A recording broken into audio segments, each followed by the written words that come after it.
Good afternoon and welcome to all of you who are joining us this afternoon today. My name is Therese Sjömander Magnusson and I'm the director of the Nordic Africa Institute.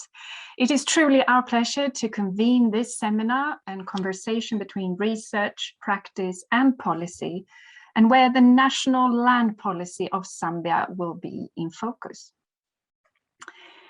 Last week, the UN hosted a Food Systems Summit, a meeting that focused on the importance of more inclusive, fair and sustainable food production systems. And all of these components are, of course, critical and essential to achieve the goals of Agenda 2030. And in the official statement from the summit, the African leadership approach to address food systems was given special attention. 48 out of 55 African countries have had national dialogues targeted at coming through on the 2030 agenda and redefining the future of how we consume, produce, and distribute food. I also want to make reference to another meeting that took place last week. It was a webinar organized by the Nordic Africa Institute, some of my colleagues, on the linkages between natural resources, violence, and security threats in the context of Burkina Faso in West Africa, where panelists emphasized the importance of land reforms because they are so critical to address poverty, but also livelihood opportunities, which are so associated and crucial to limit the risk of violence and the growth of terrorism. The topic of today's seminar is linked, as I see it, to both food systems and land reforms.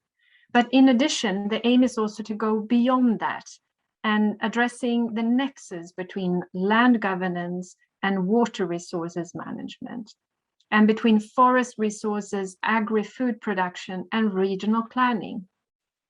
All, of course, I should say, in light of climate change and the importance of gender dimensions.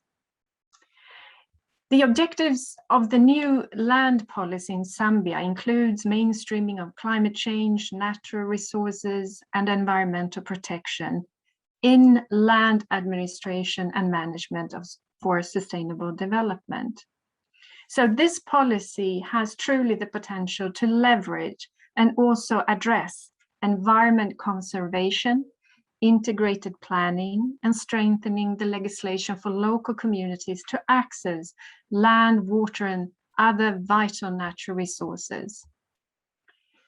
So if implemented successfully, this reform may have substantial positive impacts on people's livelihoods. However, there are also potential risk of tensions between local farmers, private sector interests, and also foreign land investors when the control over precious land and water resources are at play. In times of more unpredictable weather patterns, limited access to water of good quality, but also in sufficient quantities, as well as a growing interest for land in acquisitions in Africa, a comprehensive land reform as the one in Zambia is perhaps the most important thing that can be implemented at this point in time.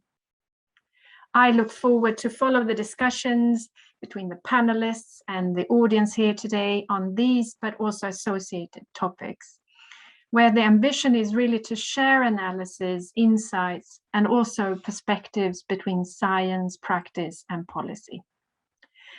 With those welcoming words, I'd like to now hand over to my colleague, Dr. Bridget Bulwaya Umar, who will be moderating this session. Thank you, and over to you, Bridget. Thank you very much, Therese, for that very comprehensive introduction, and welcome everyone. As already introduced, my name is Bridget Walia Omar. I'm a senior researcher at the Nordic Africa Institute on the Africa Scholar Program. So this is a program that the Institute offers to African scholars to come and spend a year here, working with other scholars here, on research targeted at Africa.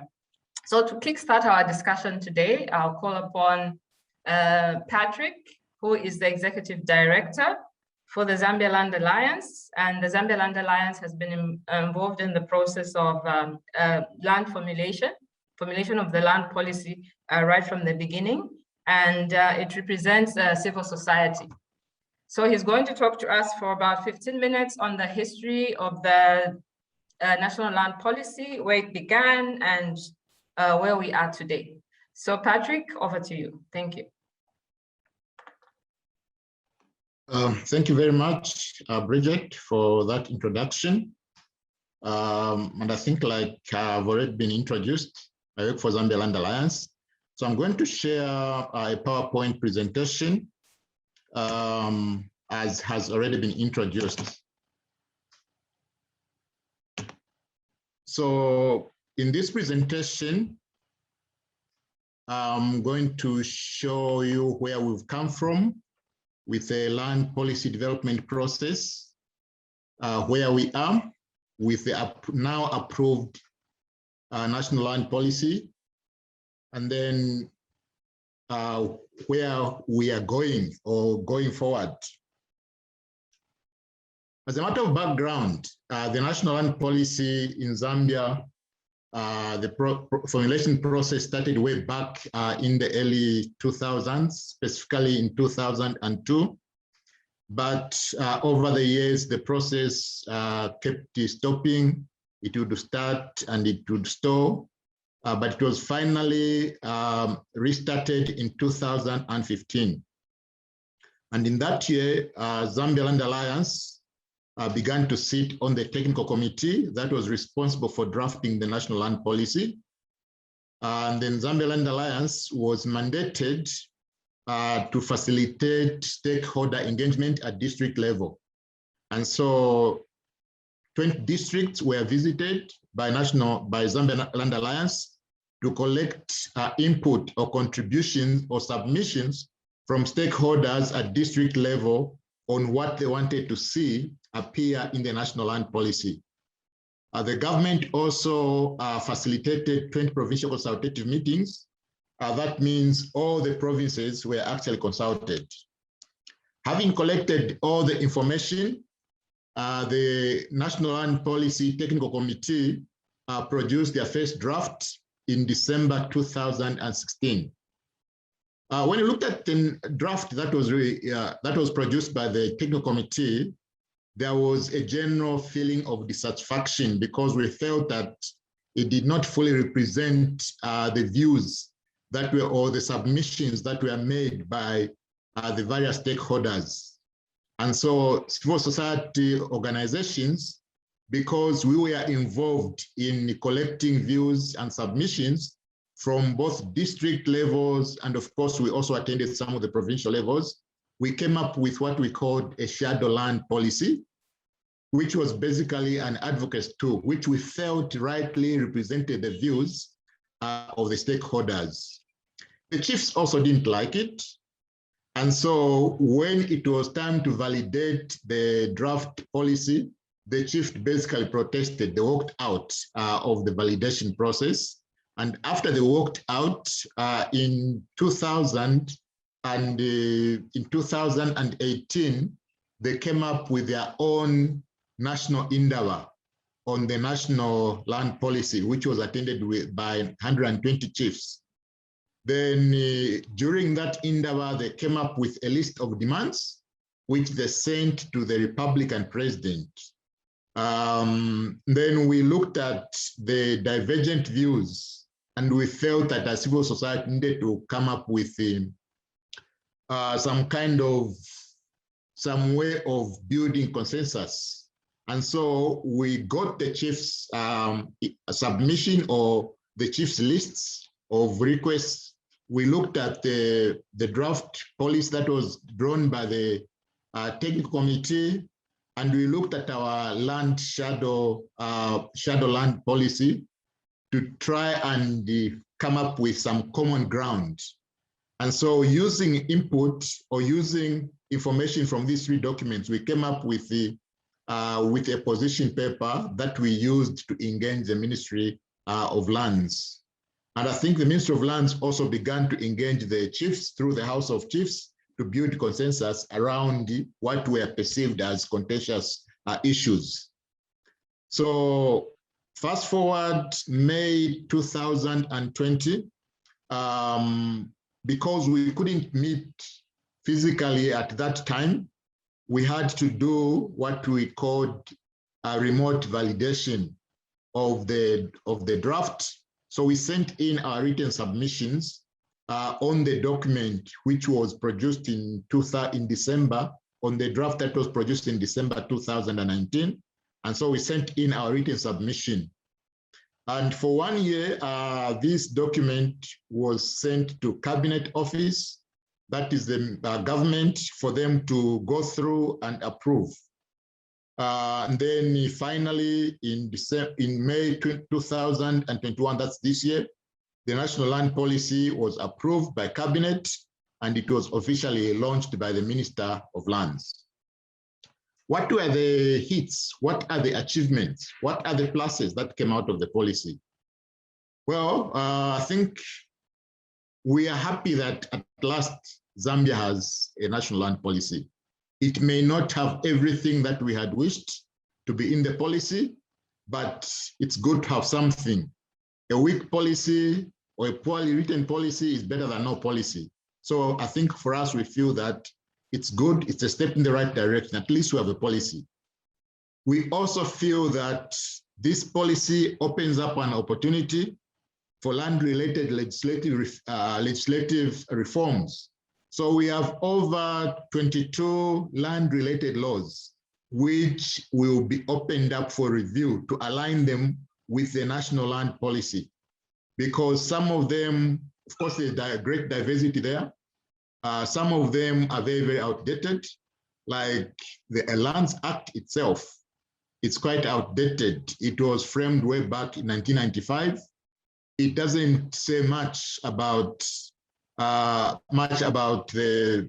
customary land, for example. It only talks about state land. When it talks about customary land, it is only in reference to its conversion from customary land to state land. So we feel that this opportunity of the national land policy opens up that opportunity to have these laws amended and updated. It also contains a very progressive affirmative action in land allocation, where 50% of all land will have to be reserved for women, and then the other 50% we can compete for. Then 20% of the land is also reserved for youth. And we think that's quite progressive because these two groups have been marginalized when it comes to land allocation for a long time. And we feel that this policy has actually made good progressive provision in these two target groups. It has also reduced eligibility for land ownership from 21 years to 18 years. So at 18, a young person qualifies to own land in his or her own name, and we think it's a great achievement. It also provides for decentralization of land registration. Currently, there are 2 locations, the whole country. If you want your land registered, you want to obtain a title, it has to be in Lusaka or Ndola. But this policy provides for decentralization of land registration so that it can be done at provincial and district levels. And we think that's a step in the right direction. Civil society, general civil society organization, and I think some traditional leaders that we've talked to are not happy because we feel that the policy measures that are in this national land policy are too general compared to what we had proposed in the 2019 draft. The 2019 draft was more specific, but this one is a bit too general. It lacks specific measures to protect holders of customary land and those that are holders of informal settlement dwellers. For example, there is no provision of customary land certificate, which we had advocated for a long time. Zambia Land Alliance and other civil society organizations, and I think some other development agencies have been advocating and supporting customary land certification, and that has been left out. There is also ongoing, for example, people that are in informal settlements, they are given occupiers licenses. They are currently being issued, but they are missing. The national land policy doesn't talk about them. So we feel that that's a great omission.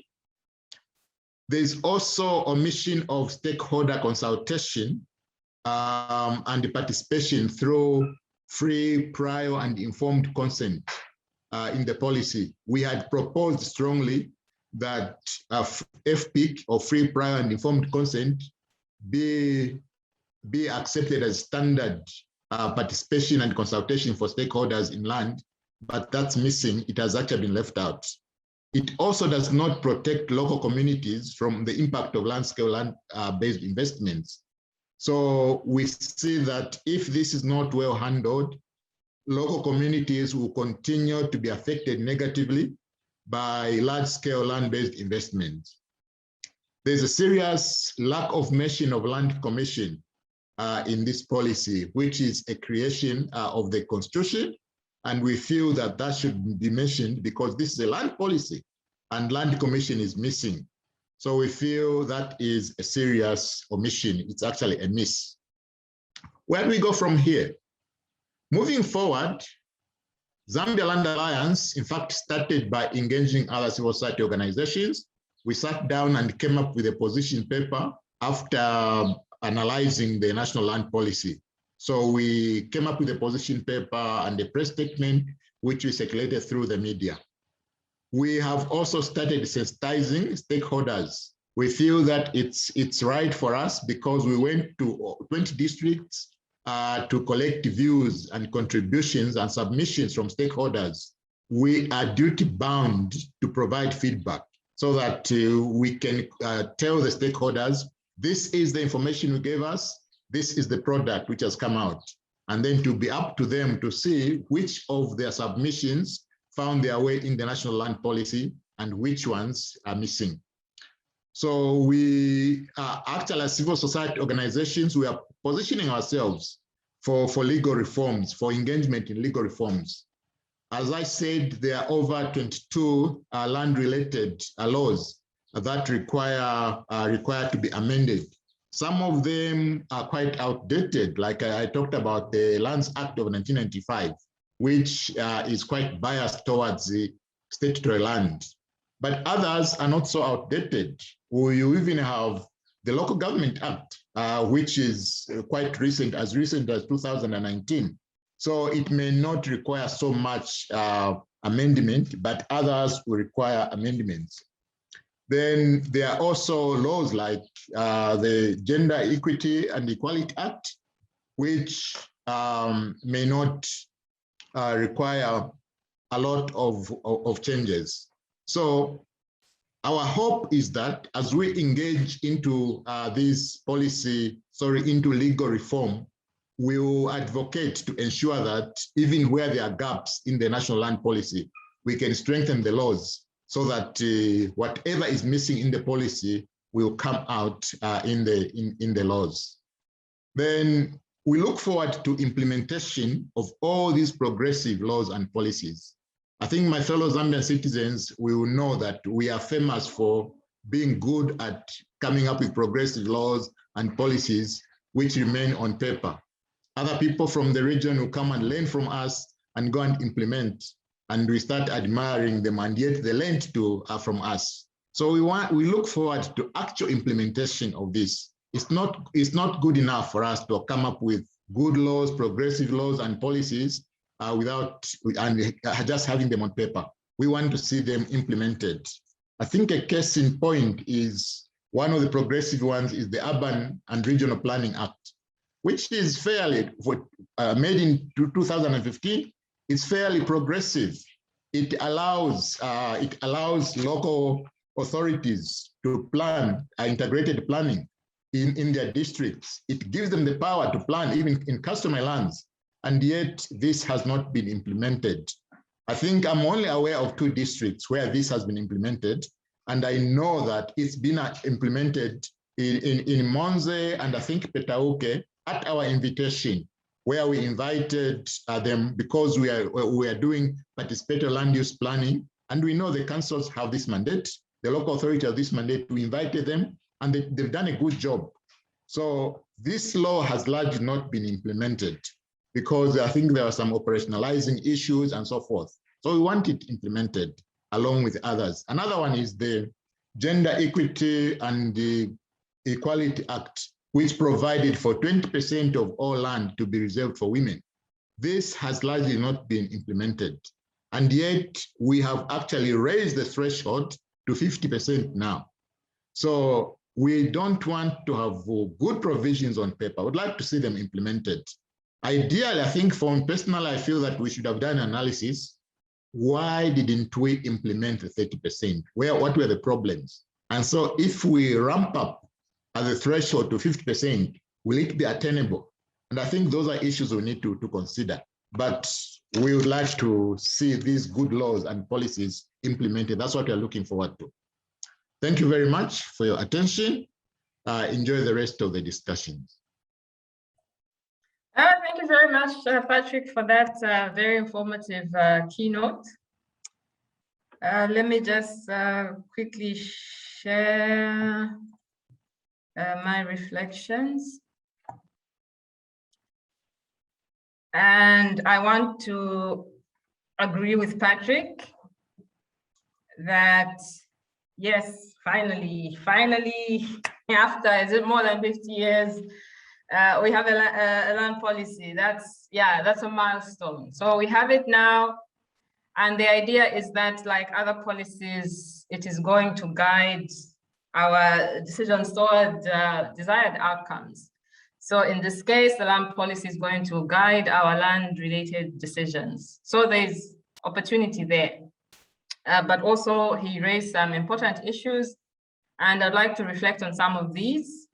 I'll focus on issues related to customary land, and I identify 4 issues. So issue number 1, the fact that chiefdom authorities still have to agree. They have to agree to land use planning. So despite the nice Urban and Regional Planning Act, which now gives authority to planning authorities really to go and work in customary areas, they can't do that unless the chiefs agree. So now we have 288 chiefs. If 200 of them do not agree, then we don't go anywhere with our planning. So for me, I think that's an issue we still need to look at, especially given that, because most of our land is customary. If you look at my map there, the white part largely, that's customary land. So a lot of it is managed, is under the chiefdoms. So that's where we are going as urbanites. We know that state land is finished or is too expensive for most of us. So we're going to the customary areas. And in the customary areas, there's a lot of infrastructure development without planning. So this is a problem that is bound to get worse if we don't really go back to why is the Urban and Regional Planning Act not being implemented? What else can we do to compel the chiefs to have to do this, even without the intervention of the Zambia Land Alliance, because they can't be everywhere. So there is room for that, but for now there's an issue that we're not doing enough. Second issue, the silence of the policy on customary land certification. As Patrick has mentioned, this is very important because it solves 2 problems. One, the idea that the chiefs do not like losing control over land by having it converted. The Land Act provided for the conversion of land tenure to leasehold. And when tenure is converted like that, then it means it's now the state controlling and not the chiefs. They didn't like that. So now there's this middle ground where chiefs can issue customary certificates. And these certificates do have advantages. Most of the advantages of of title deeds are found here, but without the land tenure changes. So for me, this is an issue that should have been dealt with, especially given the potential that customary land certificates present. The third issue is the fact that, yes, chiefs decide about land or the customary land, but then they are not very influential. At least they are not present in the law when it comes to other natural resources. And these are integrated resources. So you have forestry, you have wildlife, you have water, you have minerals. But it's only land that the chiefs can talk about, that they can plan for, that they can decide to plan for. Whereas the other sectors are left to do that. And even when they do engage the chief, they don't engage them to the same extent that should be necessary when you know that these are the custodians of most of the land that we have, and that's because it is customary land. And then the final issue that I'll point to is the affirmative action. Yeah, it's a good start for me, but it's more like box ticking. How did we arrive at the 50%? What's the issue do we think that the 50% is solving? Does it apply to customary land? Are the women on customary land, the youth on customary land, able to gain access to land? Were the youth not gaining access to land before they were 18 in customary areas, or this is just for the urban areas? So my point really is we need to go beyond and really figure out what are the issues, what are the problems that we're solving for these marginalized groups of peoples. It's good that there's a policy now, but also it's time we start to really now address some of the issues. Before we couldn't do that because we didn't have the policy, we didn't really have guidelines. Now we have guidelines. So what else can we do with these guidelines? What are some of the other implications that will result from the policy? And Patrick mentioned the need to reform some of the laws pertaining to how we manage the land, but also how we manage the other resources on land. And also in light of the increased climate variability, social exclusion, especially gender and youth and other disabled groups. So for now, I think let's turn to our panelists and hear what they have to say based on their experiences from their different professions and different activities. So I'll start with the first panel. We have two panels today. The first one is made up of 3 panelists, and I'll chair this one. So on the panel is Dr. Hambulo Ngoma. He's an agricultural economist from CIMIT, based in the Southern Africa office in Harare. Hambulo, welcome. Thank you. Yes. So I think my first question to you is, you know, one of the policy objectives of the new land policy is to strengthen basically land allocation mechanisms that also strengthen land tenure security. So basically formalize, make sure that landowners have documentation for their land, and the assumption is that this will lead to improved land tenure security and also improved land investments. And when they have this, they'll be able to adopt, for instance, sustainable agriculture practices, conservation agriculture, soil and water conservation techniques, and things like this. So now that we have the land policy in place, which is supposed to open doors for this, do you really see this happening? Are we going to have more sustainable agriculture? Are we going to have more climate resilient technologies being adopted? What are your thoughts? Thank you. Thank you, Bridget. Thank you very much. And thank you for the opportunity to be on this panel. Yeah. It's an empirical question to some extent, you know, as regards to whether the new land policy will facilitate investments into you know, improved agriculture technologies and the like. Are you able to hear me clearly? Yes. Okay. Okay. Thank you very much. So to some extent, it's an empirical question. I mean, if you think about it from a theoretical perspective, yes, there's lots of literature suggesting that providing security of tenure can help with on-farm investments, especially into the medium and long-term kind of investments, you know, where returns are only realized in the medium to long term. So the question is, will the new land policy in Zambia with its objectives to streamline and strengthen tenure security lead to such an outcome? I think it's a yes and no. Yes, in the sense that if you're looking at particular technologies, think about agroforestry, for example, things that require you to plant a tree, and that tree will take 3 years before you can start, to realize enough forage that you can use to improve your soils. In that regard, you can think of it as saying, yes, maybe if Kenya's security is strengthened, then we might see a lot of investments into those kinds of technologies. But if you're thinking about other sustainable intensification practices, you mentioned conservation agriculture and the like. I think that one is, it's a lot more difficult to predict, because if you look at reasons for why farmers don't adopt some of those practices, I strongly doubt tenure is a binding constraint.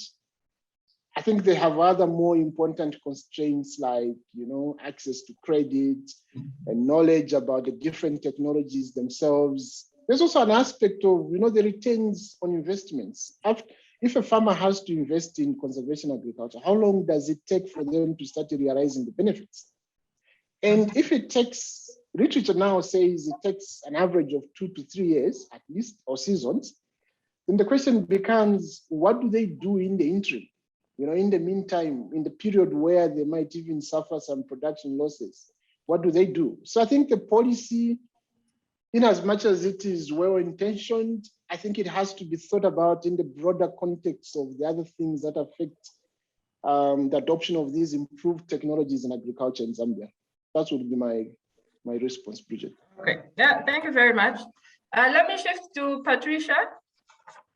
So Patricia works on gender and social inclusion issues on a USAID-funded project, and the goal really is to integrate the governance and management of natural resources and focusing on inclusion of ordinarily excluded groups. So Patricia, welcome.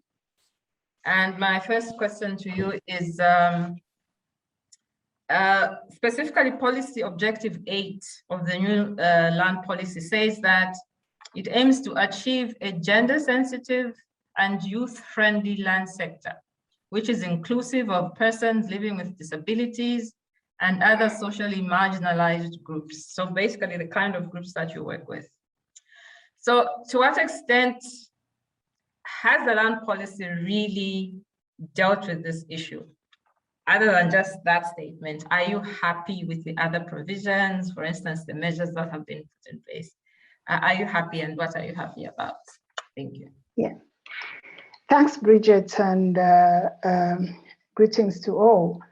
Let me just briefly say the Integrated Land and Resource Governance Program is working in the Eastern and Muchinga provinces in Zambia since 2014, doing land documentation, and we have a strong focus on women land rights in the process of land documentation. And up to today, we've managed to document 35,000 parcels and over 150,000 people owning land rights ownership. So we have a lot of experience in terms of the challenges that women face with regards to documenting rights.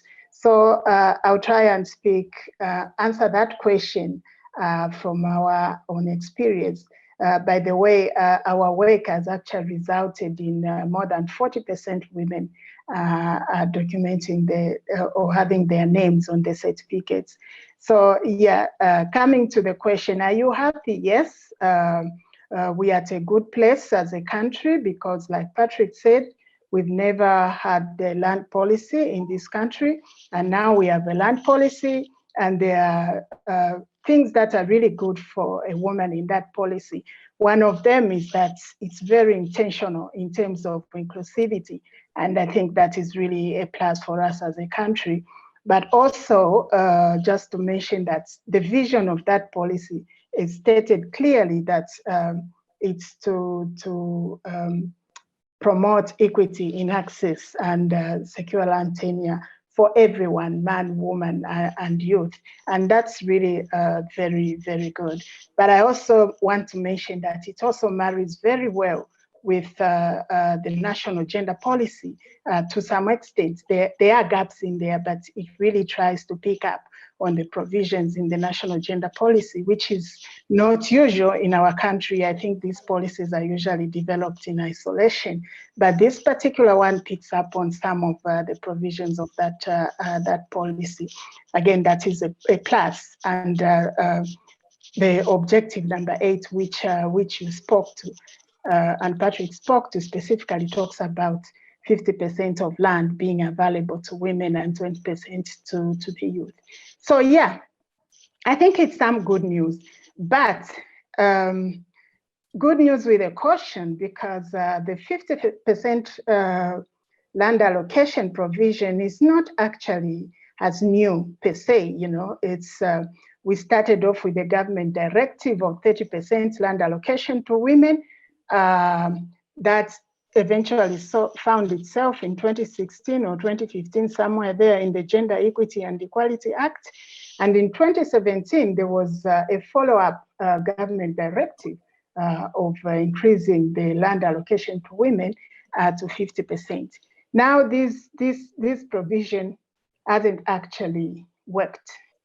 And there are reasons why this hasn't worked. And from our experience, some of the key issues is the financial aspects for women and also the traditional barrier. So when it comes to the financial aspect, especially when it relates to state tenure, a lot of land is beyond reach for the women. And when it comes to customary land, where the cost is minimal, again, there are traditional barriers that just makes it impossible for a woman to access land or to own land. So what is our expectation and why do I have reservations around whether we are happy or not? And maybe the question we should be asking is, to what extent has the policy taken into consideration the lessons learned in the past of increasing equity or inclusivity or making the land available to women? So this policy actually falls short in some way, because it doesn't pick up in terms of the objectives and the measures to strongly address these issues and to integrate them across the policy measures and objectives, to integrate these issues of inclusivity. Take, for instance, the first one, which is the first objective, which is around strengthening land allocation mechanism. For me, that is where the challenge has been so heavy for women. So in there, we could have seen some equity considerations in that objective itself. And in the measures as well, we could have seen some specific measures that speaks to land allocation for women. But having said that, I also just want to quickly mention that the affirmative action that is in the policy talks of 50% available land being reserved for women. What about the land that is already, which is the huge chunk of land that is already in the hands of men? The policy could have also tried to tackle with that one. There are things that could be done that could also help to redistribute the land that is already in the hands of men. For instance, encouraging joint ownership, which is has been, in our experience, really worked under customary land certification, where men are becoming increasingly willing to actually have their spouses registered on the land, whereas if it was just for women to own that land alone, it was going to be challenging. So yeah, I think those are just some of the shortfalls that we see in this policy. But again, like I've said, it's good that we have this policy, and it's good that there is opportunity for more dialogue in terms of implementation, that we can be able to squeeze some of these missing, or some of these gaps that are in there, we can try to address them at the stage of implementation, hopefully. But ideally, we should really have made sure that we had a solid document that is really adding to the measures that would have helped an ordinary woman. Yeah. Thank you very much, Patricia, for that detailed explanation. And speaking of opportunities and how we can address certain measures, now we move to Cassandra to talk to us about how, climate change, which is a cross-cutting issue, how has it been integrated in this new land policy? So, for instance, Objective 7 specifically states that it's the goal of the land policy is to mainstream climate change, natural resources, and environmental protection in land administration and management for sustainable development.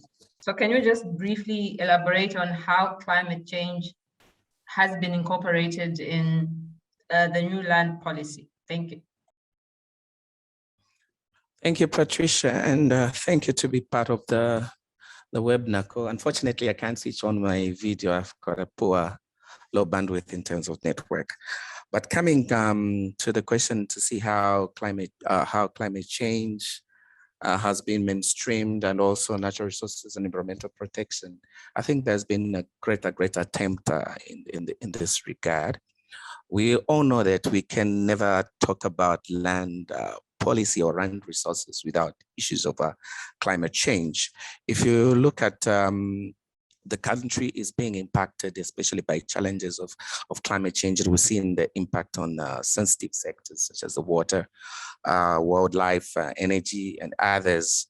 And also much impact also is seen on the land resources.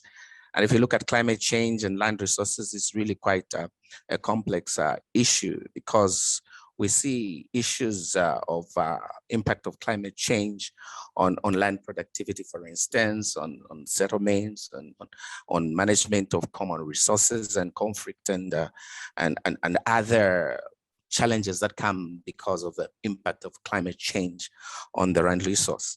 And the complex issue about it, you see that the land resource harbors the forest resources, for instance, it harbors the water resources, for instance, it harbors a land for productivity, and the impact of climate change, which is, according to current projections in the country, tend to increase in frequency, particularly the floods and the droughts, and also the increasing in temperature, and also the rainfall reliability, which is having an impact on that. And coming from this background, I think there's a realization by government, especially that indeed issues of climate change should be integrated into land policy. For instance, one of the policy measures among the objectives 7 that you've alluded to, Bridget, is that the policy ensures that there is the policy ensures that the policies, plans, and programs that relate to management conform to prescribed principles and guidelines on environmental protection and conservation, which is very true. And if you look at this measure really links to other resources that are on the land, for instance. For instance, if you look at the current National Climate Change Policy, this is 2016, one of the things that it really puts forward is it talks of identifying risks and hazards to facilitate planning. So we look at this policy links well, it synergies well with these measures of ensuring that the policies and plans are conforming to the prescribed principles and guidelines of environmental protection. And also you find that it also synergies well with other policies, like, for instance, the forest policy. And in the forest policy, for instance, it advocates for the importance of community participation in climate change adaptation, particularly through the governance structure of community-based natural resource management, and also the joint forest natural resource management, which are mechanisms and systems that are in trying to integrate issues of protecting the environment through these governance structures because they speak well to issues of sustainability. Same applies even in the wildlife sector. There are governance structures such as community-based natural resource, wildlife natural resource management, and all these speaks well to the measures that has been put in the Land Act, which is Measure 1, that ensure that the policies, plans, and programs relate to land management. They conform to the prescribed principles and guidelines on environment protection and conservation. So we see that in these other sectors that harbors on land, for instance, like the wildlife, like the forestry resources, there's that synergy through different measures and activities that are contained in their respective acts and in their respective policy, synerging well with this land policy. The other thing, Patricia, that I can talk about, which Patrick really talked about in the beginning, was the issue of the establishment and the implementation of integrated land use planning at provincial, district, and chiefdom levels for the preservation of key environmentally and sensitive features, also customary sites and historical and cultural heritage sites, which is very, very critical. This is very, very critical in terms of how does that measure now ensures that there's a mainstreaming of climate change and also resources and management and protection of land administration, that conservation is really put in place, and also climate change is integrated. You know, these policy measures offers an opportunity through the use of the district integrated development plans that are enabled through the Urban and Region Planning Act as the main route through which climate change adaptation could be integrated into the national planning and also budgeting process. So we see these issues of ensuring that integrated planning is really addressed in the land policy is very relevant. And through the entry point of the IDPs, which the country is trying to develop, and Patrick was right to point it out, to say that yes, other districts, we have 117 districts, and currently we've got only 2 districts that are trying to implement this, and other districts that are doing that. It's a very, very good. It's a very good policy measures because it will provide entry for an integrated development planning.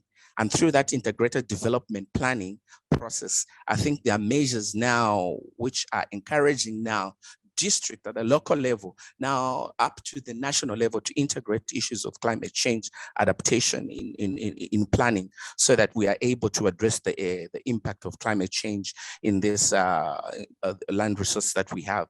Like you rightly pointed out, large part of the country is customary land. Is customary land, and it has to provide for that. And finally, on that one, Bridget, that I can say how this policy is addressing that is also the issue of strengthening legislation for the maintenance and enhancement of public and local community access to land along the wrecks and the rivers and other natural resources. Is very important in a way that if legislation are complied with, especially when it comes to land allocation in sensitive sites, particularly I would talk of maybe customary land areas. I think that's where the challenge is, where you find that maybe there's no much coordination in terms of allocation of land, and you find that the headman will allocate land to particular sensitive areas, maybe without the consent of the chief.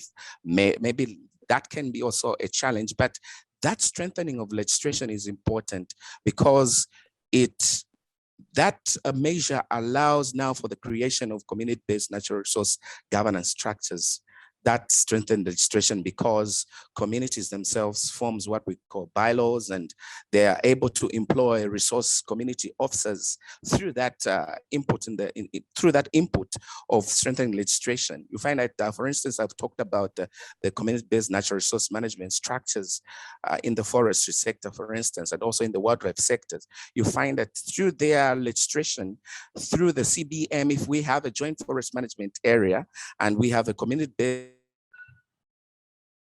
this wildlife resource management area, you find that their laws gives them also power maybe to employ what we're calling honorary officers who are based in the communities, village scouts who are based in the communities. Through these structures that they are able to strengthen, they are able now to ensure that compliance of resources in this particular resources is really complied with. So the restriction of ensuring that this. Sorry, I have to. Okay, thank you so much. I know Bemba as once I start talking. So let me get back to Hambulo. I was just wondering about land markets. Do you see any improvements there? For instance, there's an objective in the new land policy that these will be enhanced. And I was sort of thinking, how do we benefit from this? If it does happen, we have enhanced land markets on state land and in customer areas. How do you see this benefiting Zambia, really, the economy of Zambia? Thank you. Thank you, Bridget. That's a very good question. I know, yes, like you've pointed out, one of the intentions of the new land policy is to facilitate this development of land markets. And as you're aware, I mean, land markets, I think, came on the scene with the Lands Act of 1995, basically to facilitate the transfer of land from one person to another.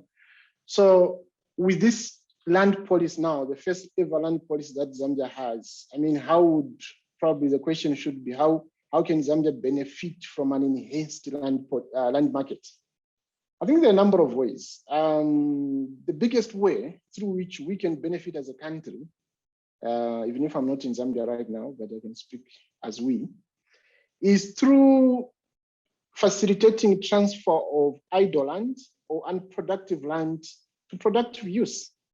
And that is possible when the land market is active.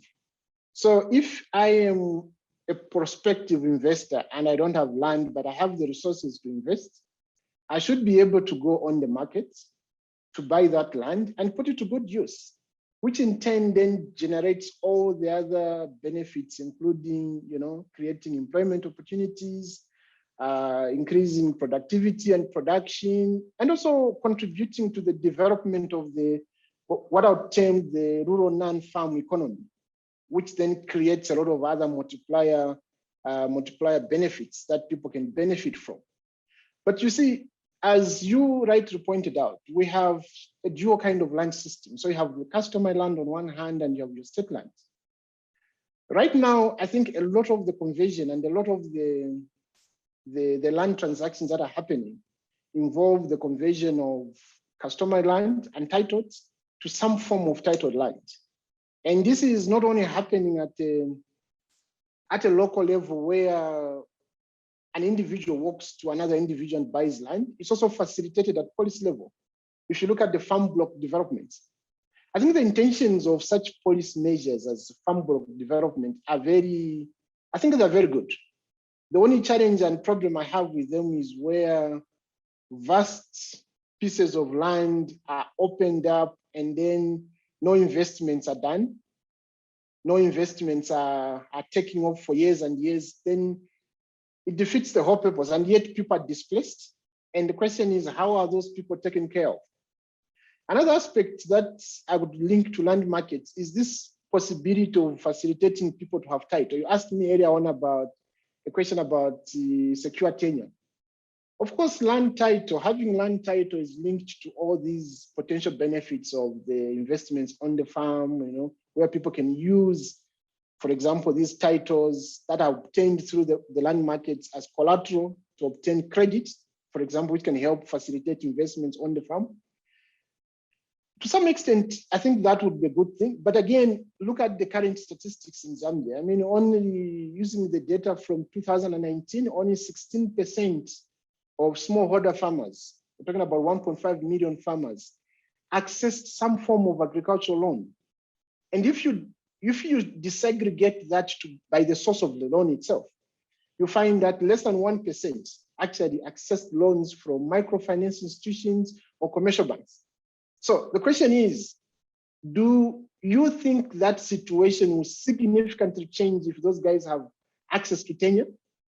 I strongly doubt and think that probably there are other factors that are more incidental to their failure to access loans than just the tenure itself.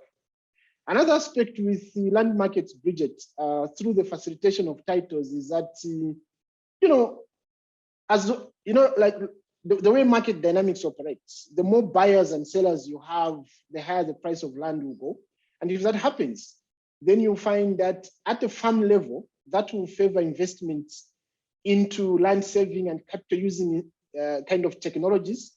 So you're thinking of more facilitating this mechanization, which then increases the labor productivity, land productivity, and helps overall in the growth of the agricultural sector and also the contribution of the agricultural sector to the economy. But I think in conclusion, I would say that yes, the land markets are important and having titles is important. And it's necessary to some extent, but I don't think it's sufficient for us to move a needle in the development of the agricultural sector. There's a lot more other things that need to be in sync for us to move the sector significantly forward. I think for now I'll stop there. And I mean, also if you look at land access, Bridget, one more last point. About 90% of smallholder farmers are on customary land. Yeah. And that's a huge margin. And I think I'll come back to that at some point when you look at what are the misgivings of the current land policy. Yeah, okay. Thank you very much. Yeah. Thank you. So let me quickly go back to Patricia. So Patricia, you cited that there were some things you would have wanted to see in the new policies, specifically speaking to social inclusion for women, especially. So what are some of these things? What would you have? We have a new government now, so maybe there's an opportunity for more discussion. So if you had a chance to speak to people that are able to do something about this, what would you tell them next? One or two, what can they include? Thanks, Bridget. You make me feel happy, like I have the opportunity to change some things anytime soon. But the policy processes in Zambia, it has to run its course. I guess it's after 5 years before the policy can be reviewed, unless things have changed. But anyway, yeah, I think from our perspective, it would have been, like I said, good if the current policy had built on the past lessons, the lessons learned, and adequately responded to them, especially as it relates to the challenges that women face and the issues that are there. And it would have also been great if the policy could have adopted an integrated approach towards dealing with issues of women land rights, rather than just having an objective there, which is good, but at the end of the day, when it comes to implementation, such approaches always tends to, like that particular objective may tend to just be sidelined while other objectives are taken forward. So an integrated approach always works best for women's issues. And then for me, I would have really liked also for the policy to be more direct in addressing some of these challenges. For instance, the traditional and cultural barrier that we have, there was a huge opportunity in the policy to actually direct our chiefs, our traditional leaders, to change these traditions or to work towards changing these traditions that have continually denied women the opportunities to have land. I think you agree with me that tradition that discriminates against women is bad tradition. And at the moment, I don't see any traditional leader, any chief who would violently oppose, making change to promote gender equality. And just to mention also that we are working very closely with the House of Chiefs, and together we supported them They've developed gender guidelines, including gender guidelines on how they're going to manage and administer land in their chiefdoms. And traditional leaders, we were just disseminating that about 2 weeks ago. Traditional leaders are very keen actually to set themselves on that path of being champions for gender equality and to do a lot of things. But I think what fails us are the policies like the current one that we have that really kind of navigates around the issues or the things that the institution of the chief is supposed to be doing that can actually make a lot of impact. Then the other point that I would have just loved is a clear harmonization of this land policy with the gender policy. I'm happy with what has happened so far, but there is one aspect again that speaks to the role of traditional leaders in terms of promoting gender equality. That is a mandate that they've been given in the national gender policy. But when you come to the land policy, you actually don't see that mandate being taken advantage of, you know, in the way that they articulate the role of the traditional leaders. And there is a huge opportunity for governments to work with the House of Chiefs and be able to change these traditional practices that have really kept us behind in terms of advancing the rights of women. Yeah, so for me, those are some of the things that I would have liked this policy to strongly pick up on the lessons learned. Why has the 50% allocation failed to work in the past? And come up with a policy that responded to those kinds of issues. Thanks, Bridget. Okay, thank you, Patricia. So we go to the questions from the audience. We have one from Yang Kafwembe. And the question is, the comment first and then question. Interesting presentation. Just want to find out if and how the land policy has captured the power dynamics in land acquisition processes, in particular with the growing political cadres who can easily access land using their political patronage at the expense of the marginalized. So cadres, very powerful. They are able to access land and do this in ways that marginalize others. So comments, panelists, anyone wants to go first on do you think that this has been addressed with, or how can this be addressed? Because we know that this is a problem. So please post your questions in the Q&A. And if you're addressing to a particular panelist, you can say that and then they'll pick it up. So for now, the role of cadres, they seem to have a lot of access to land at the expense of marginalized groups. Yeah. Can I go on, please? Yeah, you can pick it up, please. Yeah. Okay, sure. I'll not respond specifically to the cadres, but that is really a very important point that it brings up there. It's the issue of power and how that really influences who gets land. Even just the question of who gets land and where, you know, and it's the same whether we are looking at land on state land or we're looking at customary land. The issues of power are very important in the land sector. But what can be done is it in the policy, or is it in the political will, or is it in practice, you know? So I think it's an issue that is a combination of everything, you know. So it's not just an issue that can be tackled from the policy perspective, because if we look at the policy, it speaks quite clearly that the vision is for men and women, every Zambian, to have equal access to land. But practice tells us something else, and it's a societal issue that I think just needs more than just one solution. That's my take. Thank you very much. So Cassandra, I come back to you. Sort of when we talk about smallholder agricultural production in Zambia, it's mostly rain-fed, we know this, and because of climate change and climate variability, we see more problems for them. So just by way of concluding, what do you think can be done to enhance their ability to adapt? Maybe 1 or 2, 3 bullet points. Thank you. Okay.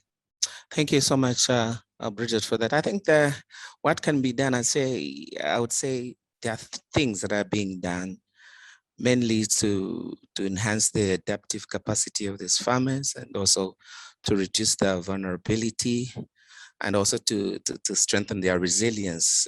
As you well talked of, it's a rain-fed characteristic kind of farming system, which is climate sensitive. And we see the impact on agriculture through low production, agriculture yields, mortality in livestock, and also in other aspects, you see the low fish catches, for instance, when it comes to fishermen, and all these others that comes in. But what's being done to enhance adaptation? I think there are a lot. One of them, the prominent one, I think even Mbolo talked about the issue of climate smart agriculture. I think it's been advocated for adoption of climate smart agriculture, the techniques that encouraging farmers, for instance, to adopt drought resistance crop cultivars, and also management of animal diseases, and improve on the quality and quantity of foders, for instance, and also ensuring that they are adopting the drought tolerant animal species. Particularly, Zambia is divided in ecological zones, and if you look at agroecological zones in the southern parts, 1 and 2, I think 1 and 2, you find that it's much prone to drought areas, and you find that these resilience and adaptive capacities, strategies and adaptation are being done. The other thing that we can, I think, which is coming up on the market and done even by private sector, is the issue of ensuring that climate insurance, for instance, instruments are being advocated for. Because if you look at these farmers, majority of them, they lack capital to invest. So, and climate change comes in and it does the exacerbation of those situations. So in terms of empowering them with capital, there are certain private companies that are coming out to insure these farmers, and through that insurance, I think it's strengthening their resilience, and also encouraging them to have alternative livelihood support system besides maybe crop farming and others. So you find that there are a lot of activities that I can mention in off-CAF in terms of that are being done in the agricultural sector, the forestry sector, even the water sector, to ensure that resilience is strengthened, to ensure that adaptive capacity is built, and to ensure that also vulnerability is reduced in all these sectors. I think that's what I can say about it. Okay, thank you very much. And thank you for that summary. So let me end this panel with a question to Hambulo. It's a wish. What do you wish to see? What do you wish had been included in the policy that is not there? Thank you, Bridget. I think for me personally, I would have loved the policy to be upfront on the recognition of the other systems of tenure that are there. Because if you look at the chief certificate, for example, I think you also alluded to this, and also Patrick alluded to that. In terms of security of tenure, that provides a good level of security of tenure. I don't think there's a very high risk that an individual on a chief certificate would easily lose their land. I would have loved the policy to be a bit more upfront on that. And also given the fact that most of the conversion, I mean, most of the active in the customary areas, I think the policy needed to be a little more sensitive in that regard, and also to give assurance to the people who reside on customary land that despite what is happening on the land markets, as long as they have some form of tenure, be it a chief certificate or whatever else, like the occupant's license that Patrick mentioned, they are safe even if you have all these large-scale land acquisitions that are happening. So on that score, I think I was a little taken aback Thank you, Bridget. Okay, thank you very much. And thank you to the three panelists. For now, we hand over to Shilpa, who's going to chair the second panel. Over to you, Shilpa. Thank you. Thanks, Bridget, for that fantastic panel discussion, and thanks, Patrick, for the keynote presentation. Let me just jump right away to the second panel. And a warm welcome to everyone who has tuned in from all parts of the world. I'm Shilpa Shogan, Senior Researcher at the Nordic Africa Institute, and I'll be moderating the second panel. We have 4 panelists in this panel. Let me welcome all of them. We have Dr. Baiman H. Hamududu from the Norwegian Water Resources and Energy Directorate, Ms. Beauty Shamboko Mbale, Freshwater Program Lead, WWF Zambia. Beauty was formerly with the Water Resources Management Agency, WARMA.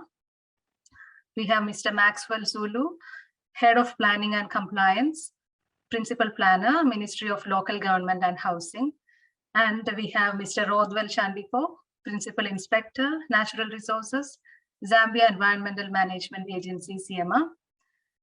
Welcome all the panelists.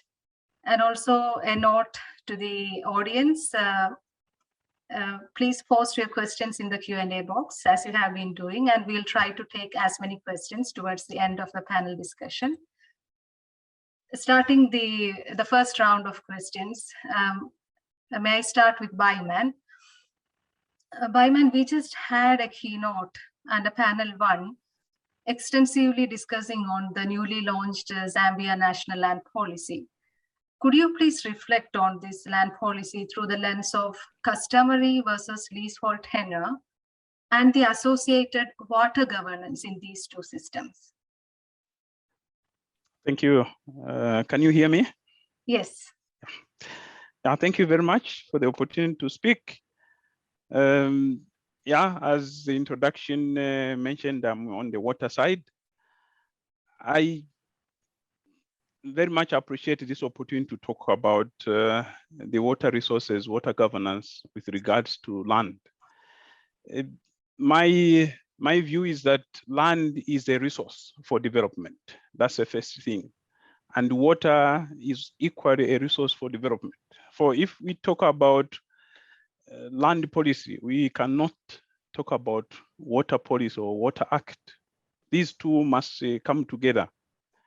I think I think Cassandra was talking about climate change. We know that Zambia in the last few years has its water resources or its food security declining. And the reasons is that we have had droughts, we have had short rain seasons, so to speak.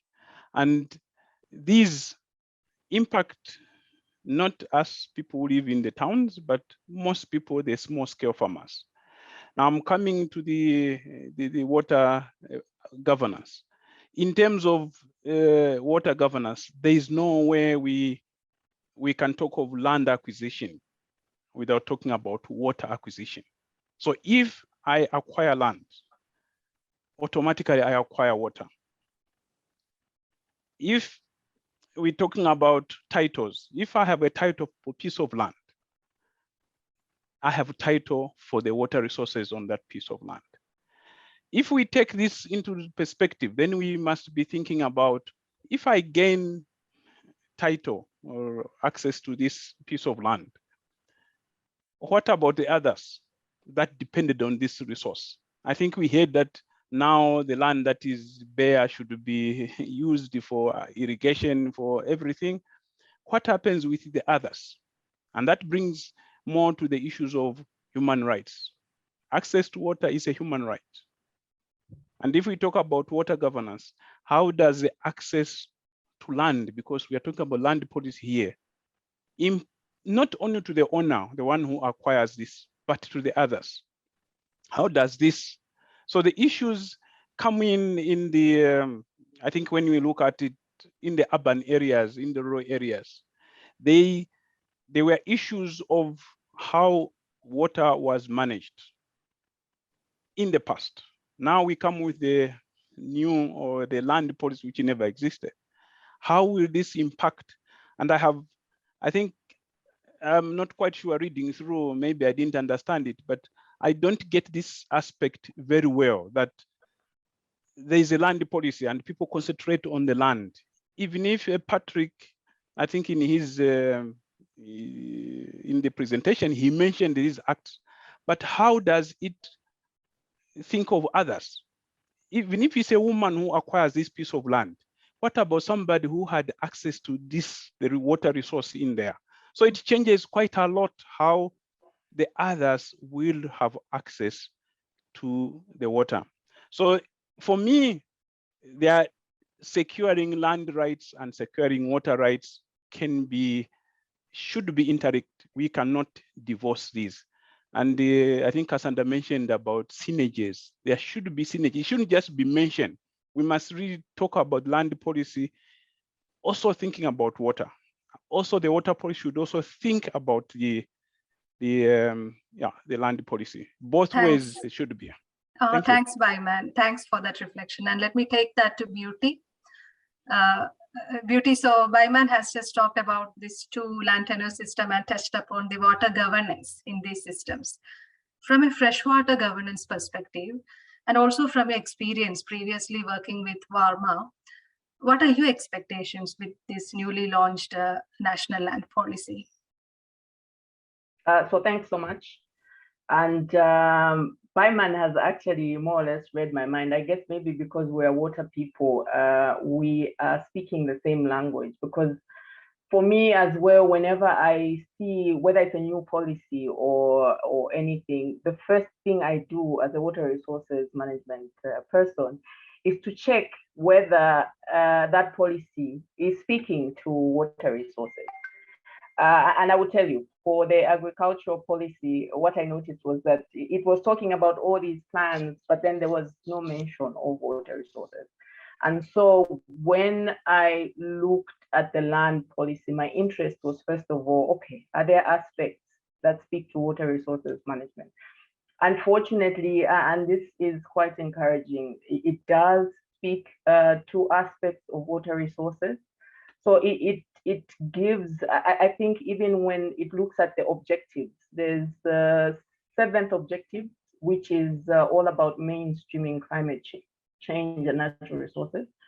The 3rd section there is actually, it speaks to increased access of communities to rivers and other natural resources.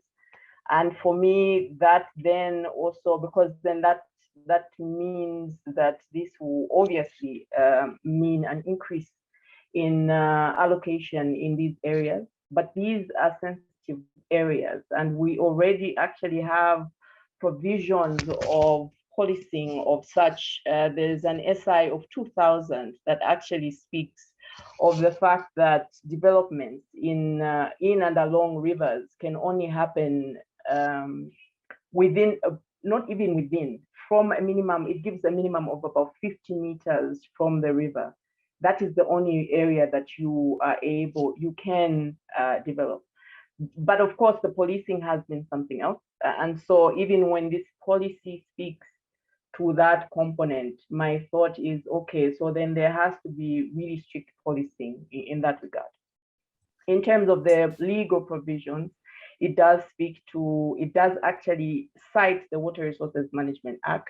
Funny enough, I noticed that they actually quoted the old act and not the revised act of 2011.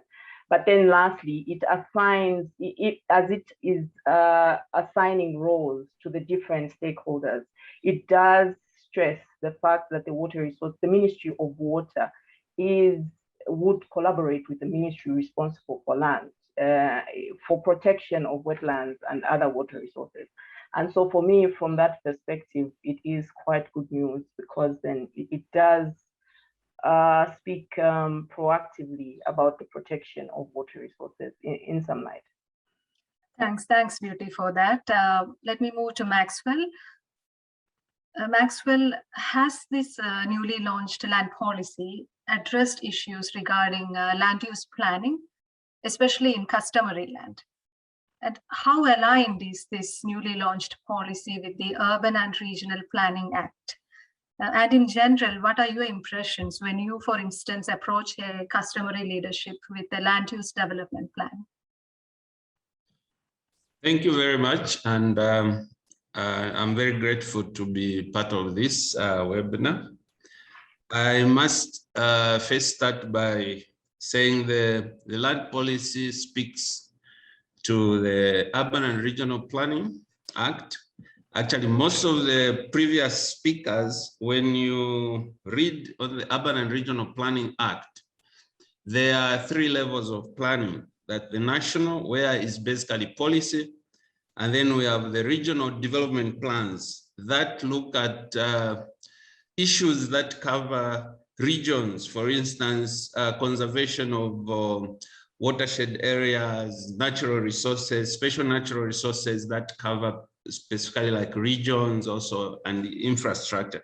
So for the land policy in terms of planning, we have about 8 provisions or 8 measures that speak directly to the urban and regional planning. But what is very key, as I earlier said, is objective number 7 and measure number 2, which speaks to the plans that are the 3 levels or the 4 levels of planning. However, it also addresses the issues of customary land, which are also captured in the urban and regional planning. I think the keynote speech brought out some of the issues, that there are 2 areas, but when you look at performance, if you take 2 districts out of 117, if you rate that, it's not a very good indication, because we need to have the chiefs willingly being available when the planning is coming. It will address the issues which were spoken about, where you protect the rights for instance, the water rights. It will protect areas where the sources of water are coming from, even the land in terms of deforestation and damage to the land. So the problem is we have to get consent from the chiefs, and that's where the weakness is, because most of the chiefs may not be willing to give that consent very easily. I think Thanks, Max. Well, I mean, as you rightly pointed out, it's the implementation part that Yes. probably is the bottleneck. Let me move to Rothwell. Rothwell, how would you position this newly launched land policy in the context of ZMR's programs and activities? Say, for instance, how are the existing legislations on the Environmental Management Act of 2011 and on the Mines and Minerals Development Act of 2015, how are these legislations streamlined with this new policy? Mr. Rothwell, are you here with us?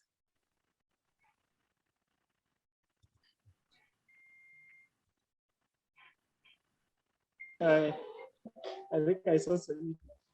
Could you hear the question? I don't know if you're able to get me. Yeah, we are able to hear you, please.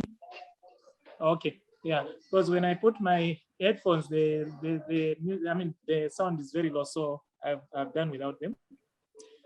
First of all, I would like to mention here that the Environmental Management Act, number 12 of 2011, it provides for the management and sustainable utilization of the environment and natural resources in open areas.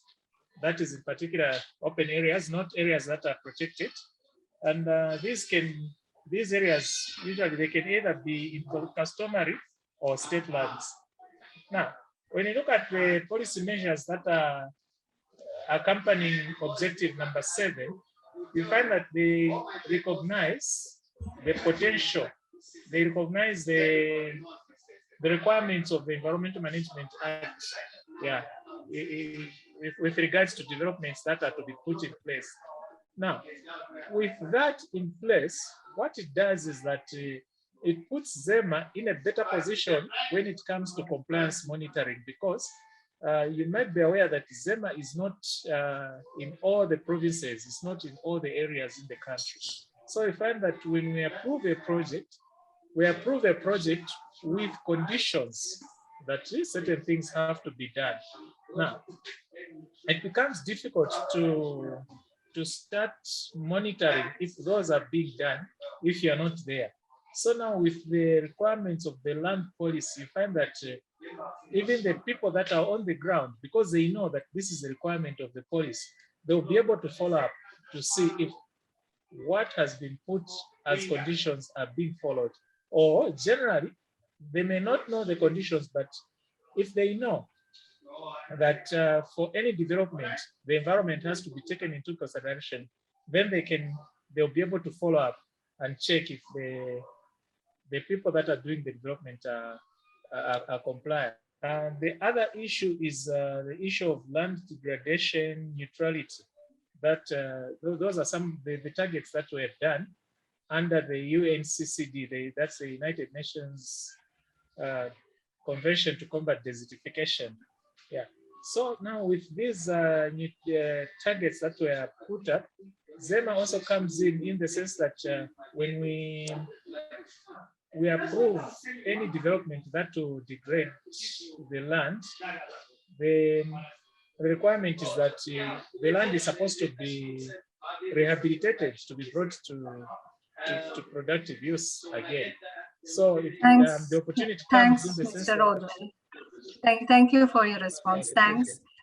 And let me now quickly move to the second round of question. And Baiman, so over the years, has there been any significant change in water use practices in both rural and urban areas?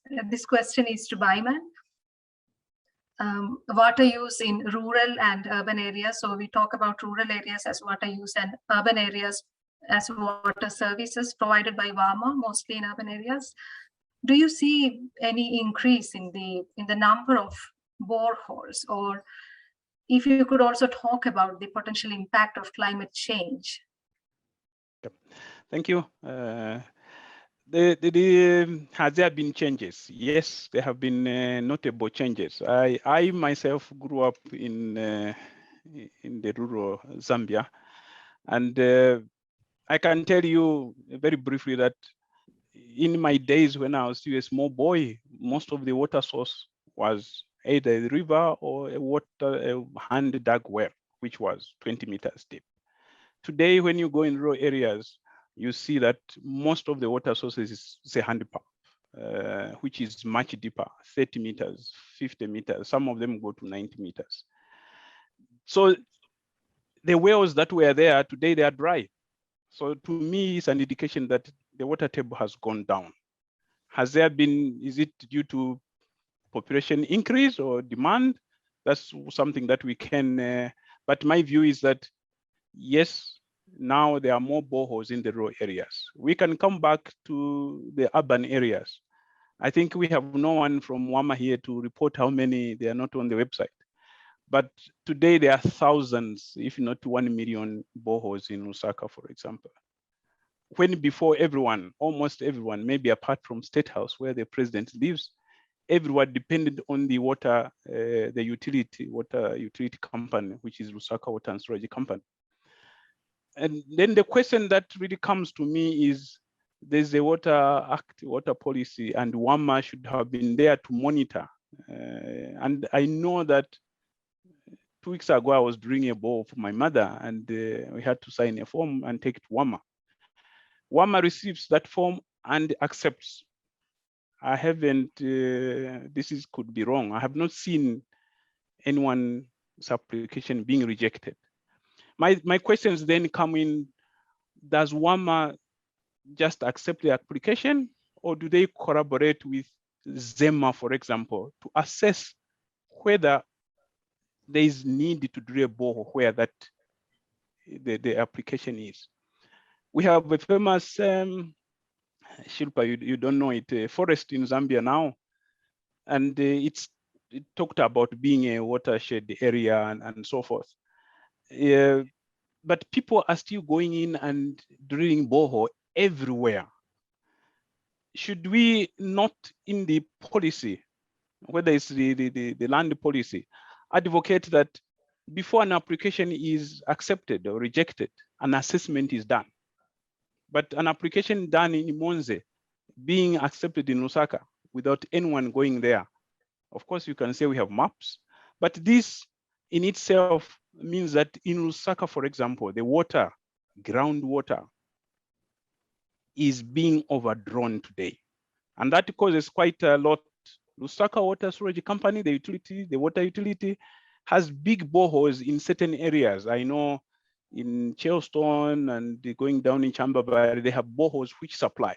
But in addition, somebody next to the pipeline that can supply, they have a borehole. Is there a system? And this, I think, has quite an impact on how will it be in terms of the climate change. Today, boreholes, who was drilling a borehole 3 days ago, my cousin was drilling a borehole, and they told me they were reaching 90 meters without water.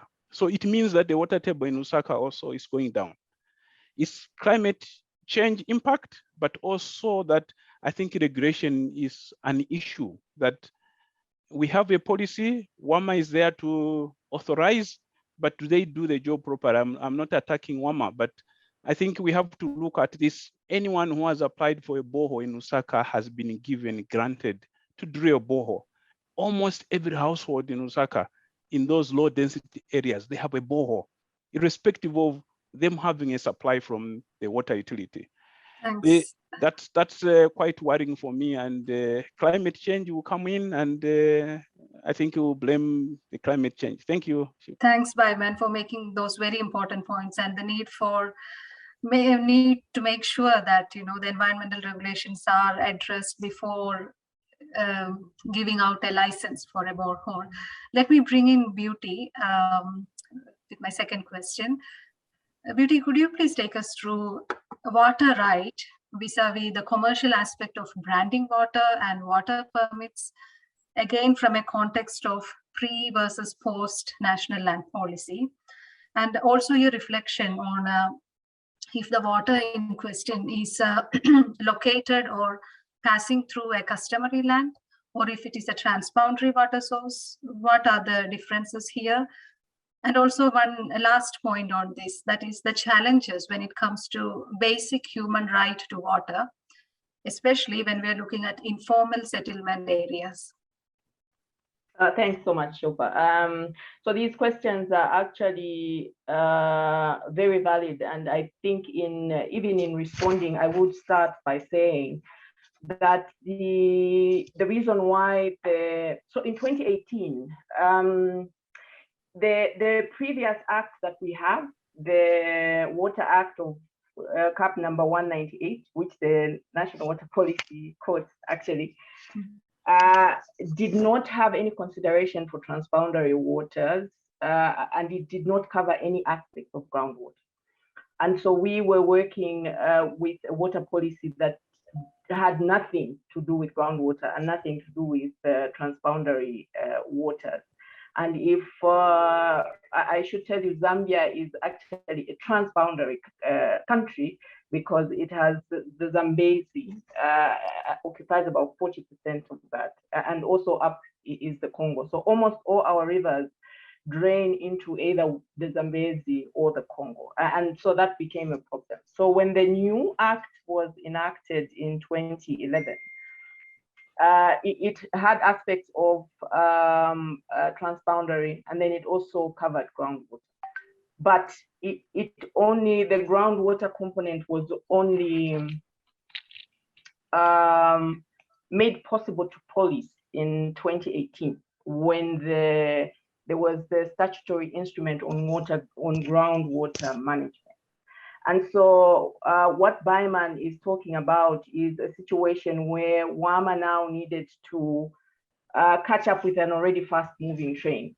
We already had a lot of development, especially groundwater, in the city and outside the city of Lusaka. And so it was more or less reverse engineering, more or less.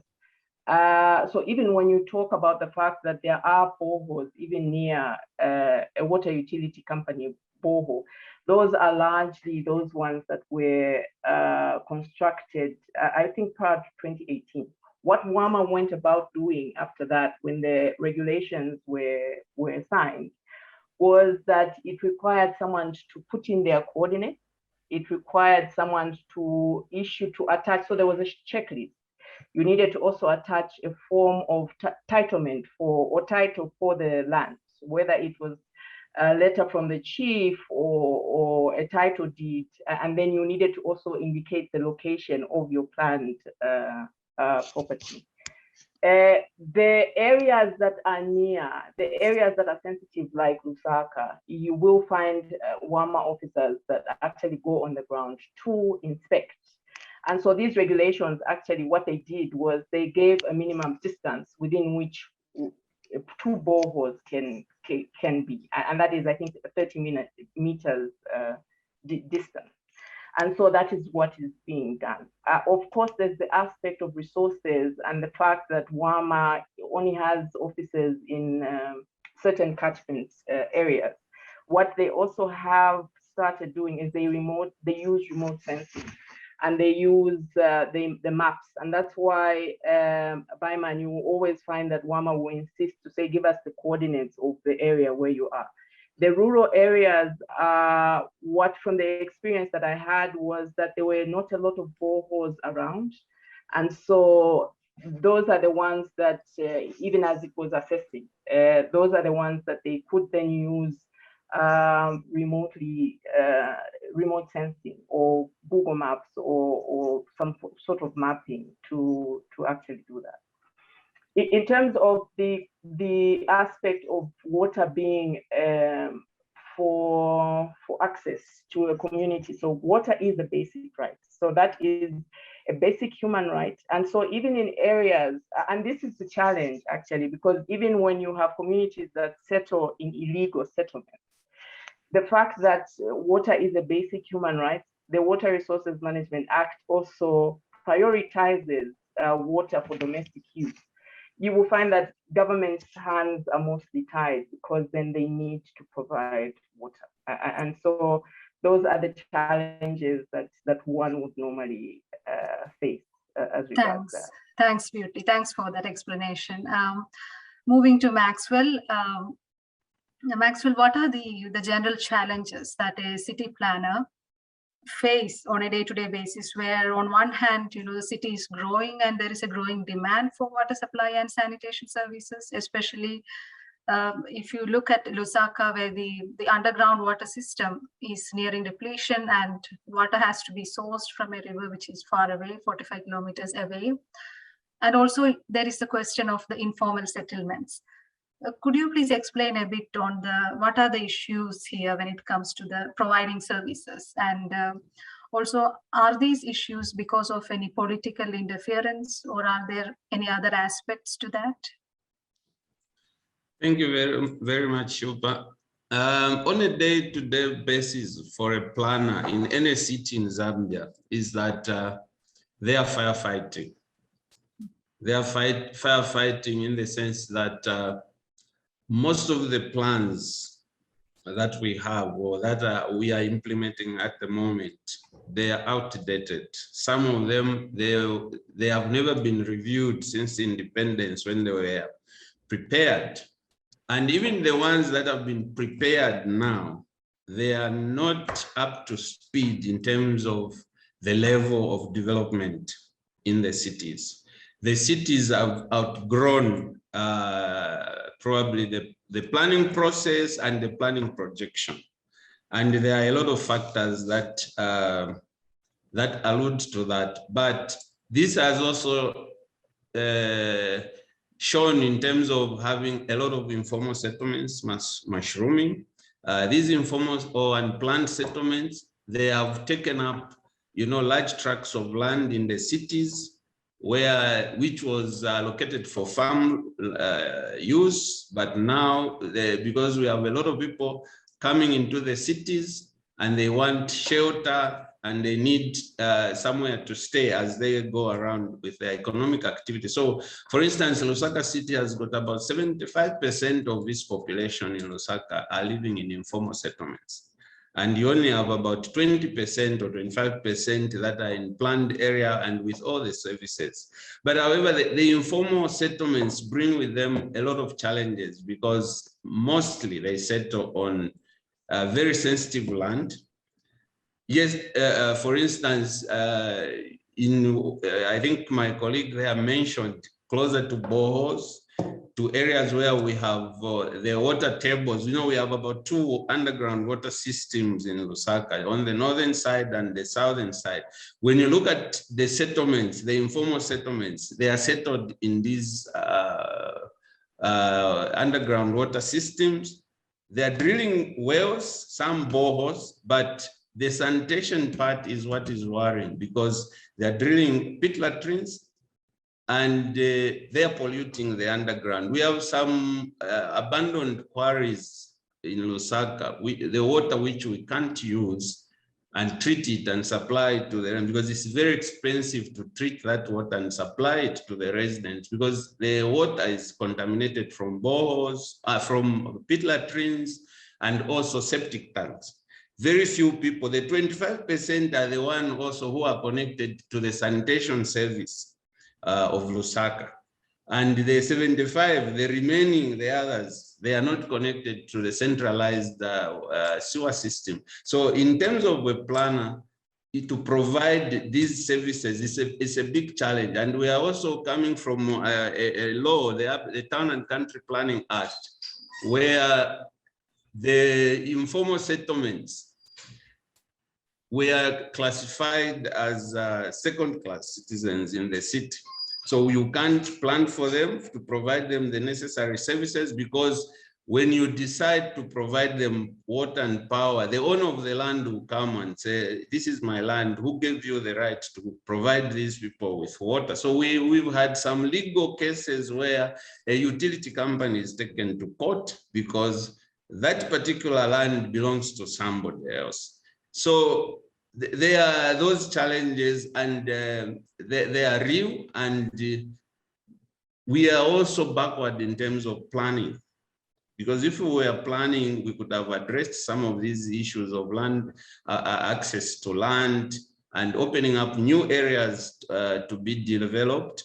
And also the issues of partnering between the local authorities or the city councils and the private sector in ensuring that they provide these services. So right now, more than 40% of the water for Lusaka City is coming from boreholes, but there is very little which is coming from Kafue River. We have now 2 lines that are bringing water to Lusaka City. But Thanks, Maxwell, for explaining all the complications, you know, especially with respect to the planning, and you have the informal settlement and how to deal with that. But then if it's not really titled land, there arises complications. Yes. Now let me move on to Rothwell. Rothwell, can you hear me? So the question here is, how has ZMR worked with issues when it comes to wetland management and conservation, and also issues with respect to EIA certificate for development or investment projects in a customary land setting? Do you expect any changes in these in regard to the newly launched land policy? So, sorry, there's some. Did you hear my question, Rothwell? Should I repeat? I think repeat it. Okay. So the question is, how has ZMR worked with issues when it comes to wetland management and conservation, or issuing EIA for development or investment projects in a customary land setting currently? And do you expect any changes in these aspects in light of the newly launched policy? Okay, yeah. So when it comes to work in terms of conserving the wetlands and issuing of EIA development, these are EIA approvals. What ZMR does is that there's a requirement, firstly, in the law that for such areas as wetlands and the other areas which are classified in the law, that they should be declared as environmentally protected areas. So this hasn't been done yet. It hasn't been operationalized. We are trying to do one this year. So we developed some terms of reference where we can develop such. What is required with regards to this is that when such an area is declared, these are wetlands, when they're declared as environmentally protected areas, then the developments that have to take place in such areas have to be restricted if they have to be allowed. So what will happen is that there are certain measures that have to be put in place to make sure that these areas are not lost. Mr. Rodwell, you're breaking off. Okay, so what I'm saying is that the environmental management requires that these areas be declared as environmentally protected areas. And when such a declaration is made, these areas, developments in these areas will be restricted. And what will follow is a concept which is known as development by design. Yeah, where you know that certain areas cannot be developed because of the nature of the areas, and then certain, if they have to be developed, then you have to be strict when it comes to what has to be done. For example, in wetlands, there has to be some restrictions, which I think will be looked at by the locals. They are the ones who will be looking at this, because the locals are the ones. If you look at most of these areas, if they're not in protected areas, then they are in open areas.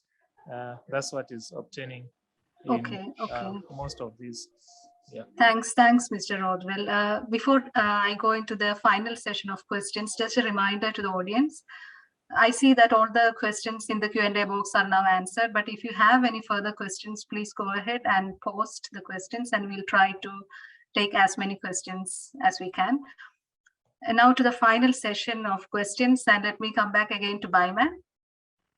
Baiman, Zambia has a lot of arable land. However, only a small percentage of it is cultivated. Now, this could be attributed to the lack of other resources needed for cultivation, for example, enough rainfall. And in general, there is a noticeable internal migration, if I may say, from the south of Zambia to the central and northern parts. And this can further add to other issues, such as land encroachment, deforestation, etc. In your opinion, will this newly launched land policy have any impact on this situation, through proper land use planning or by providing some kind of land, water, food security to the local people so that they don't feel the need to migrate? Thank you. I think this is a very important question that you have put forward here. Does the land policy positive impact on this movement? I don't want to be negative, but I would say no, it doesn't. The reasons are that this movement is done from people who live from the customary land to another customary land. And these customary land owners, the chiefs and the headmen, they give, you don't actually say, I want 10 hectares. They just say from this tree to that tree, as much as you want. And they do not specify exactly what you will be doing. So if we take, for example, I have relatives who have gone to Mpongwe or into Rwansha, that is a very forested area and people have gone there. I was in Zambia in June and somebody says, you can come. There's a piece of land you can get. And it's a forest. And what do I do if I get there? I just cut the trees, make charcoal and start a field. In my view, this is not improving. If we talk about climate change, this also adds, we are removing the forest cover from our country. And this adds to what we don't want, removing the forest. And then the people who remain in those areas from the south, unfortunately, they have moved because of reduced rainfall. It is not, the land is there, but the rainfall has reduced, and therefore agriculture has become unprofitable because what they plant, what they harvest is little. So they end up resorting to do other activities. What activities can they do? Of course, you can talk about other crime and all that, but they resolve to use the resources. So the little trees that remained in South, they are being cut and they are being sold as charcoal. So now you can begin to see that South vegetation cover is going down, and even in Central is getting down also. I had an opportunity to talk to the chief. I will not mention the chief, but he says that these people deserve to eat. They deserve an income. So this is what is remaining. And as a chief, I would want my subjects to continue surviving. So for the chiefs, an aspect here is that the chiefs are not guided on what the land should be used for under the customary law. So they just give, and the person can use it for whatever it is. So it's not helping, even if we have this land policy, it's not helping reduce this migration, and also it's adding on the deforestation that we are seeing today. And let me finish with one important thing.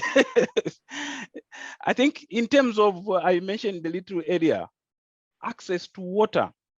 Yeah, when these people have access to the piece of land, yeah, we said access to water is a human right.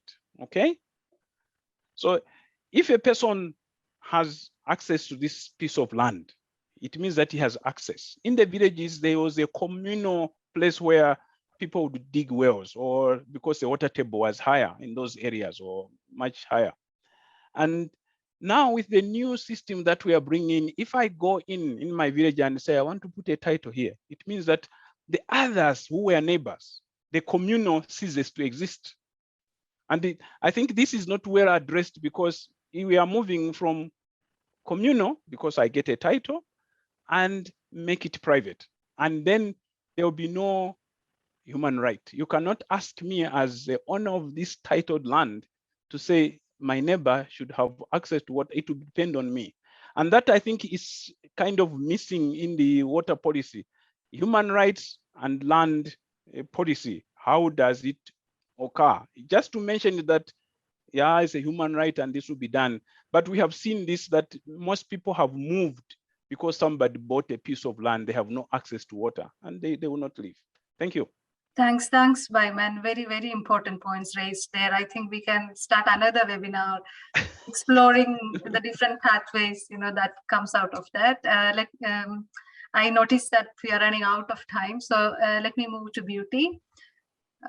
Beauty, we discussed about the two systems and the differences or the similarities in water use. Can you expect any change in water use practices because of this newly launched land policy? By that, what I mean, the question is, does this land policy provide an extra security for the individual when it comes to water rights? Now I'm contradicting to what Baiman just said now, but let me complete my question. That is, if, for instance, you have a more formalized land tenure, does that make it easy for an individual or a household to dig a borehole within the land, which kind of guarantees a secure water source? Beauty, the question is to you. Thanks so much, and apologies. I've had to switch to a different internet link, which is rather slow, so I'll have my video off. No Just worries. to also say that even before, so this policy comes after the Water Resources Management Act. And we had already started seeing an increase in applications for permits. And so I expect, especially looking at the objectives and what the national lands policy puts up, I do expect that this trend will continue. We will have a continued increase in applications, both for domestic purposes, but also for commercial purposes. And so what remains now is that there's need to ensure that it's cohesively done. There has to be cohesion. And this has been the problem and the challenge with most of our legal provisions, in that even as you have all these provisions that are given, the lands policy is talking very outrightly about the fact that the Ministry of Water, the role is to protect wetlands and all those things.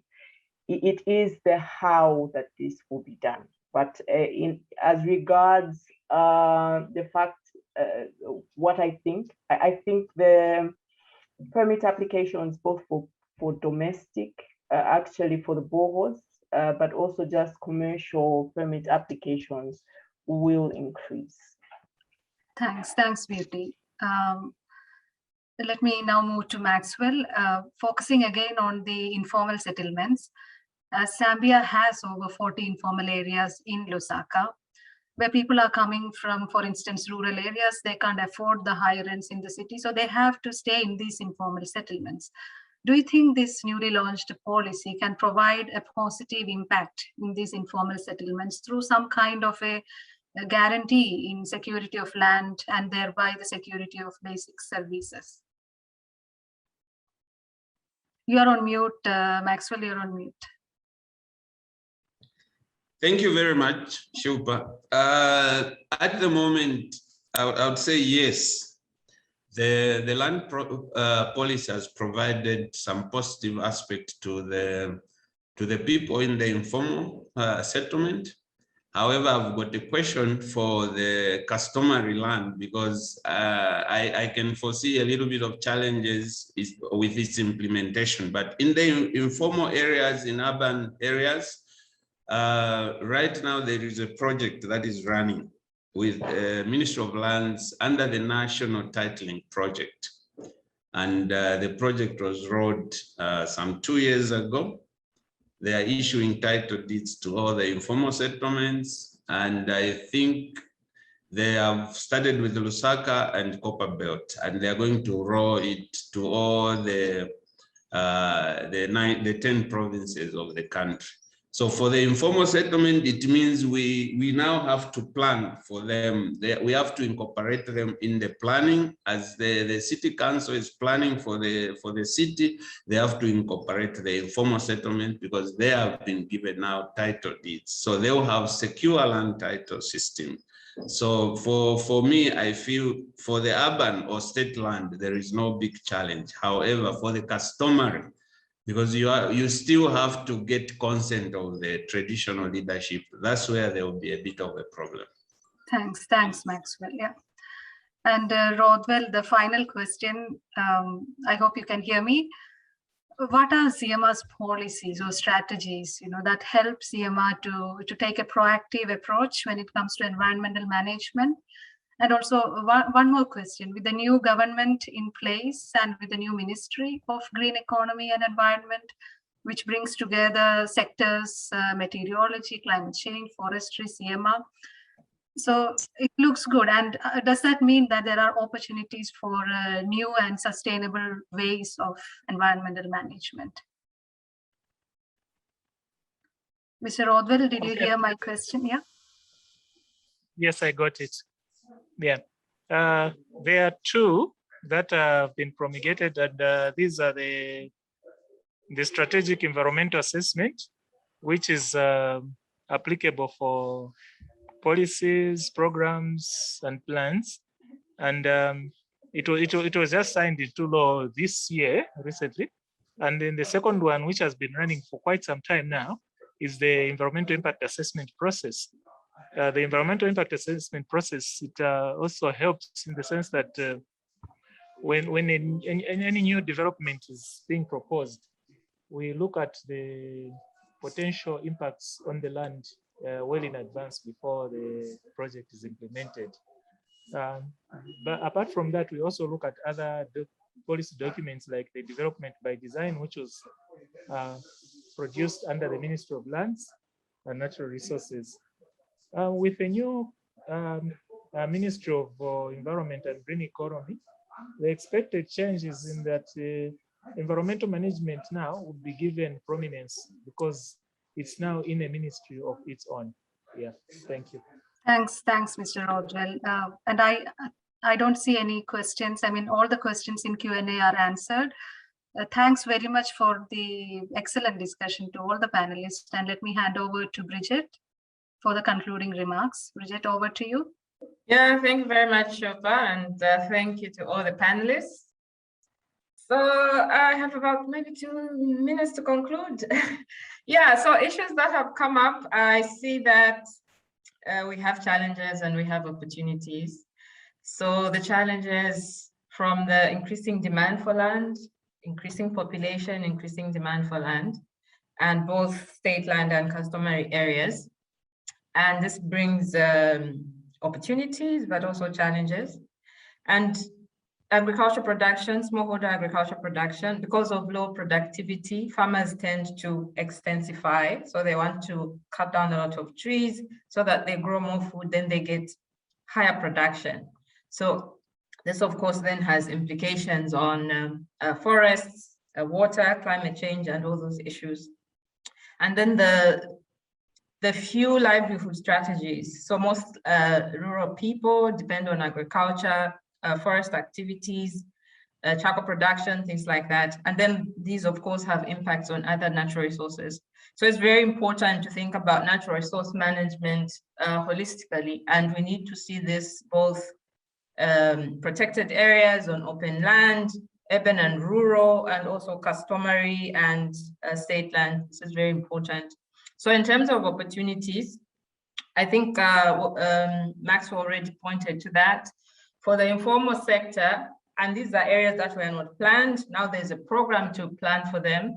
And I've seen, at least from the research that I've done, that even those households that own very small pieces of land, they don't even have space for roads and whatever, they're still trying to find ways to deal with that. So this is happening in an area where there's a mess. So I think it can still happen in customary areas, and I hope we can see more of that. So in the revisions that Patrick talked about, the revisions of the legislation, we hope that there can be revisions that will make it easier for planners to practice integrated planning on state land, customary land, rural and urban, because this integration is very much needed for the way forward. So we thank you all for attending this, and we hope it has sort of kickstarted the debate on this. And as you go back to your colleagues, hope these are some of the issues that you'll pick up on, especially with the opportunities presented by the new government.